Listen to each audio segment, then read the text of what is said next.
Thank you very much for making Market Day a part of your day. I'm John Jenkinson as we go through the day here together on RFD TV and Rural Radio. That's channel 147 on Sirius XM. You can also get us on the Sirius XM app. We're here to keep you company, whether you're in the field harvesting wheat, maybe side dressing a little bit of corn, or whatever the case may be. Thank you very much for joining us here today.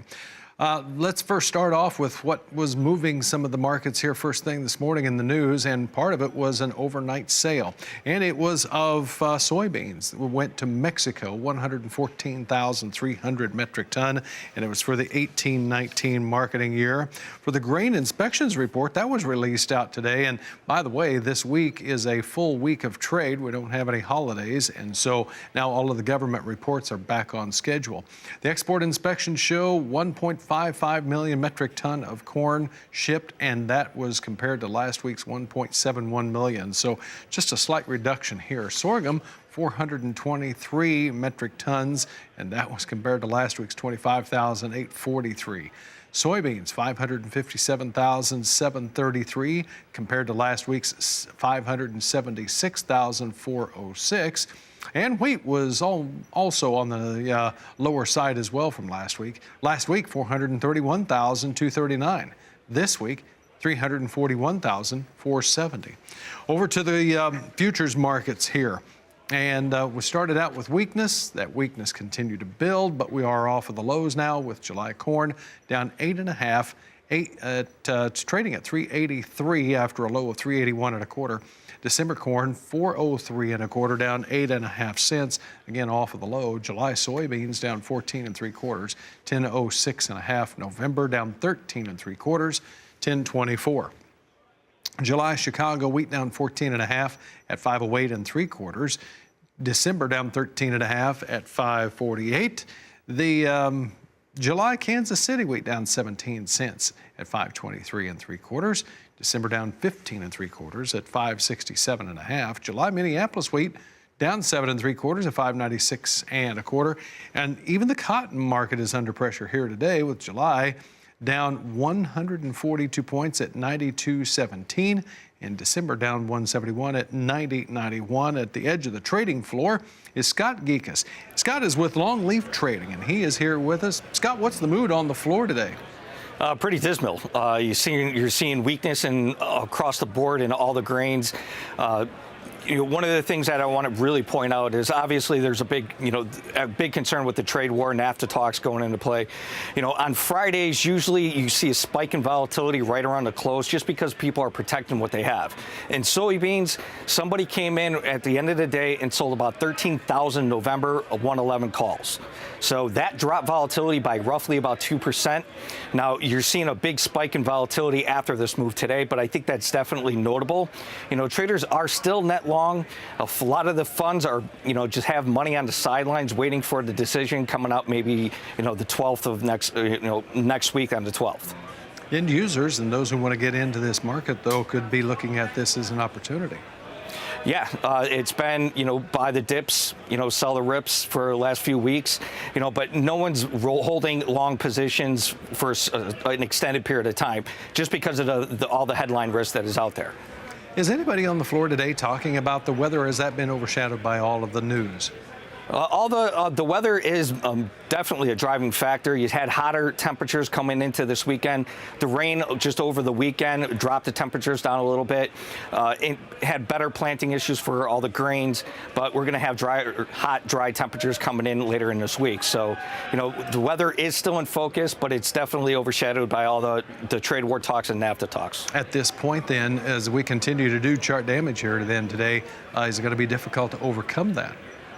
Yeah, I think you're going to see a lot of money sitting on the sidelines before they can find a significant direction. So until we get some type of solid decision without waffling back and forth, I think you're going to see a lot of funds stay on the sidelines. All right, Scott, thank you very much. When we come back, let's you and I talk about the livestock trade. That's coming up next. Stay with us here on the Market Day Report.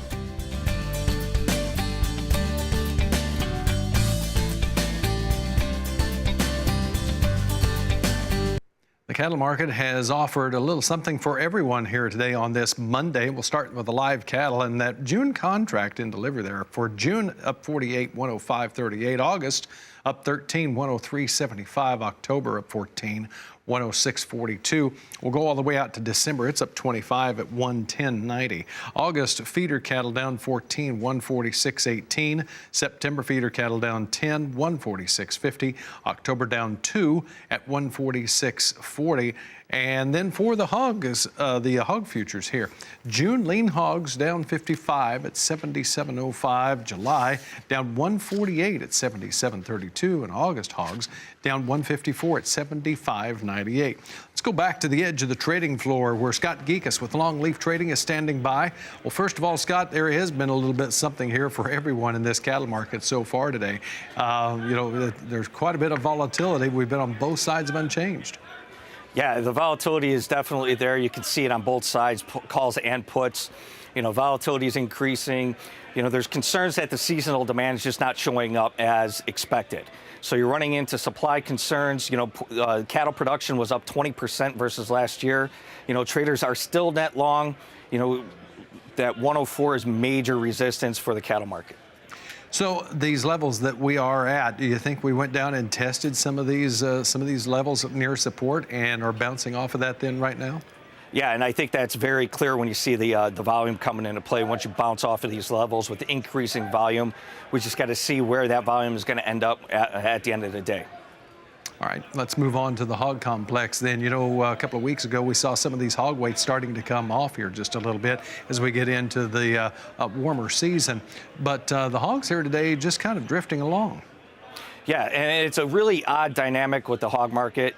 The trade war talks between Canada and Mexico. Mexico is one of the largest importers of U.S. pork. There's going to be some export fear coming into play with this NAFTA talks. The production from the second quarter to third quarter is supposed to be at record high, largest since 2009. So if we still are going to run into these supply concerns, it's going to be detrimental for the hog market. If nothing comes out with this NAFTA talk with Canada and Mexico, I would expect the hogs to test around 75 or so. And we've still got a gap there between the cash and the futures. Yeah, that's definitely playing a big part in the market now. All right. Scott Gecas with Longleaf Trading here with us. Scott, always good to talk to you. Thank you very much. Let's get to the cutouts here at midday and bring everyone up to date on the latest of these numbers. These came out at 11 o'clock Central Time, 12 o'clock Eastern Time. The choice for the beef up 27 cents at $227.80. The selects, $204.68, were down 12 cents. On the pork side of things, there was only one of these cuts that was actually on the lower side. Everything else over on the pork cutout side was higher. The carcasses up $1.69 at $78.01. The loins down $1.60 at $75.10. The hams up $1.42 at $58.07. The belly market up $4.90 at $127.80. And the dollar here today has been a little bit weaker throughout a good part of the morning so far. Crude oil also on the lower side. Let's go to the dollar here first. And we see here where the nearby contract for June is down 130 points at 94.040. September now down 160 points at 93.560.